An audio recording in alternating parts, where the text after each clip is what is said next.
Bonjour, aujourd'hui je vais vous raconter une histoire d'une abonnée qui m'a demandé de la publier. Donc il s'agit de relations empoisonnées avec sa sœur, une histoire vécue qui décrit donc les relations toxiques au sein d'une famille et qui décrit le pervers narcissique dans la personne de sa sœur. Elle commence son témoignage par ma relation avec ma sœur aînée a toujours été tumultueuse. Avec 12 ans de plus que moi, elle semblait toujours avoir une emprise jalouse sur ma vie.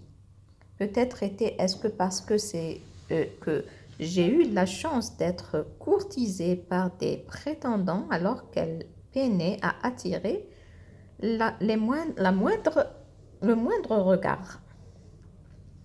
Tout a commencé avec Adel, un footballeur renommé qui était l'ami proche de notre frère Naïm. Lorsque Adel s'est intéressé à moi et que nos fiançailles étaient sur le point d'être célébrées, ma sœur a vu rouge. Elle ourdit un plan machiavélique pour saboter notre bonheur naissant.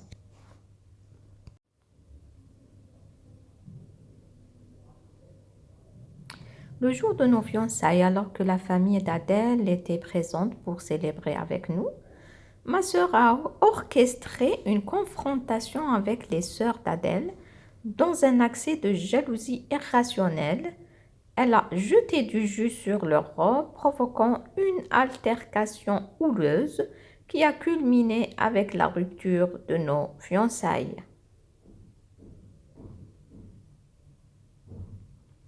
Les larmes ont coulé à flot de mes yeux, le chagrin inattendu et déchirant m'a envahi alors que je réalisais que ma propre sœur était prête à tout pour me priver de mon bonheur.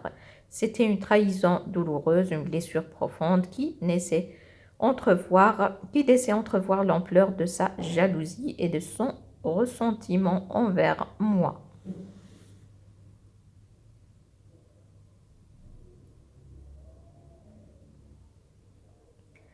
La saga de ma vie amoureuse tumultueuse continua avec Mounir, mon camarade de l'université. Malgré mes efforts pour dissimuler notre relation naissante à ma sœur, sa jalousie maladive la poussa à fouiller dans mon téléphone.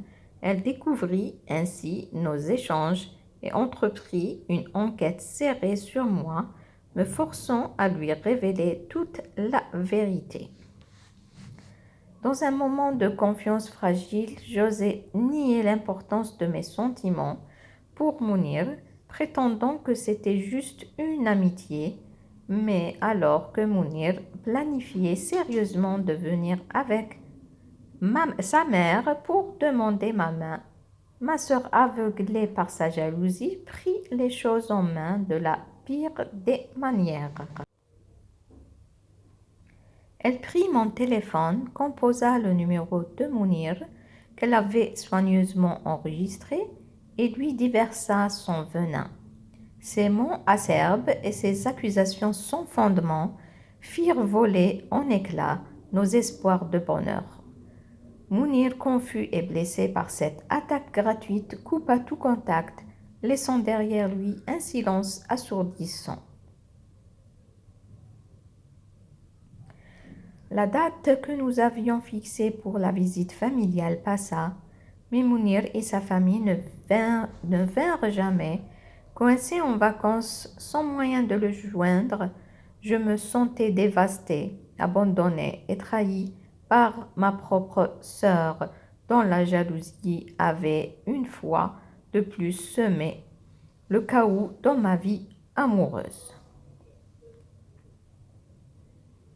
Découvrir les manigances de ma sœur après coup a été une expérience déchirante.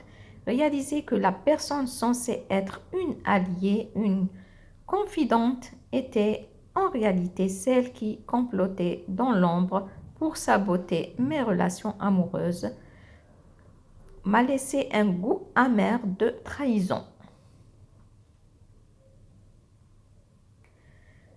Le poing de la trahison fraternelle s'est abattu sur moi avec toute sa cruauté et cela a mis en lumière le véritable visage de ma sœur, une personne prête à tout pour assouvir sa jalousie maladive, même au détriment de mon bonheur. C'était une leçon douloureuse, mais elle m'a appris à être plus méfiante et à protéger mes relations des influences toxiques, même si elles venaient de ma propre famille.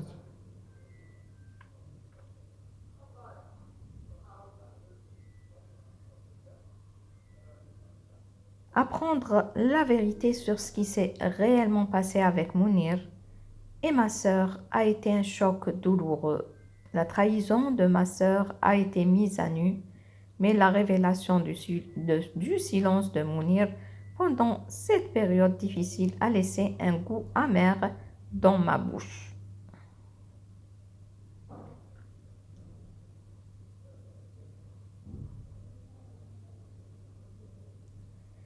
Bien que j'ai compris les pressions auxquelles il était confronté, le fait qu'il n'ait pas trouvé le courage de me dire la vérité en face, préférant le silence, a ébranlé la confiance que j'avais en lui.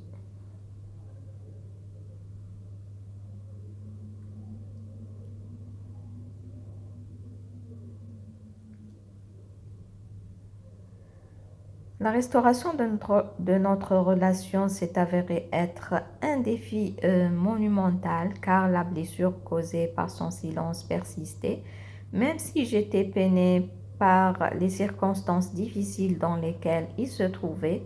C'était un rappel brutal que la confiance, une fois brisée, est difficile à rétablir, même dans les moments les plus tendres de réconciliation.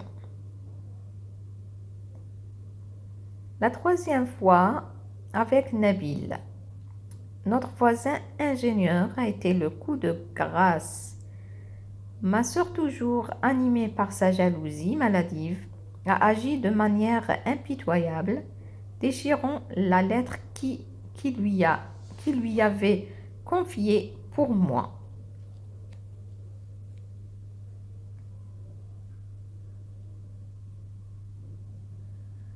Cette fois, l'impact de ces actions s'est fait ressentir différemment, même si je n'avais aucun sentiment particulier envers Nabil. Le simple fait que ma sœur s'arroge le droit de décider à ma place m'a plongé dans un abîme de tristesse et de désespoir.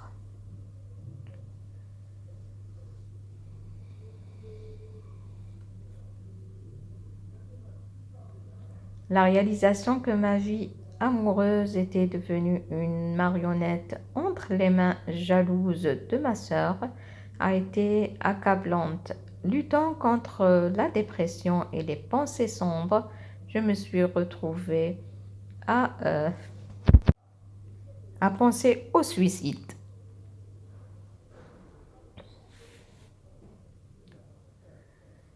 Dans cette spirale de désespoir, j'ai réalisé à quel point la toxicité de ma relation avec ma sœur avait empoisonné chaque aspect de ma vie, me laissant prisonnière de ses tourments et de ses manipulations incessantes.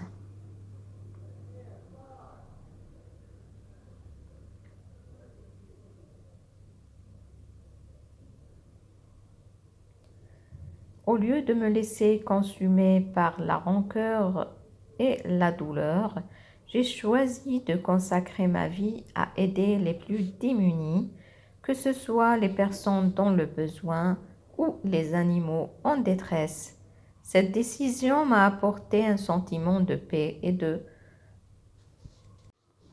rédemption, me permettant de transcender le passé douloureux et de trouver un sens à la vie. Bien que le pardon puisse être une vertu louable, dans mon cas, je sais que je ne pourrai jamais pardonner les actions destructrices de ma sœur, Pourtant, je refuse de laisser cette amertume me consumer en choisissant la voie de la compassion et du service envers les autres.